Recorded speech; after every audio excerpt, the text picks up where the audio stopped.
On sait que le maire de Toulouse, à ce jour, n'a pas signé le permis de construire de la tour Occitanie et on l'invite à ne pas se presser.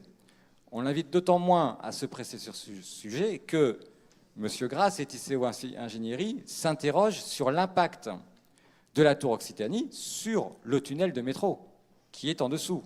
Là aussi, un marché a été lancé. Là non plus, nous n'avons pas débattu dans les assemblées. Il a été lancé par Tisséo Ingénierie sans qu'il n'y ait de communication. Alors vous êtes au-delà de 3 minutes, surtout si vous parlez au nom de M. Grasse. Vous voyez, ça rajoute votre... Et ça lui enlève du temps de parole. C'est pas. Non, mais il va parler lui-même, vous savez, il sait parler lui-même. Il est très bref.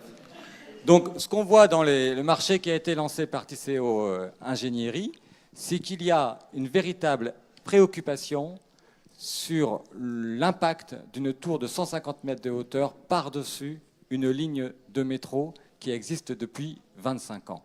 On ne sait pas aujourd'hui quels sont les risques pour la ligne A du métro de construire une tour de cette ampleur au-dessus.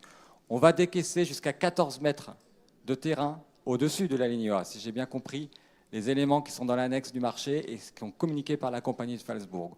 On va construire des éléments en béton à 5 mètres de chaque côté du tunnel de la ligne A. Quels seront les impacts sur la ligne A? Aujourd'hui, on ne le sait pas.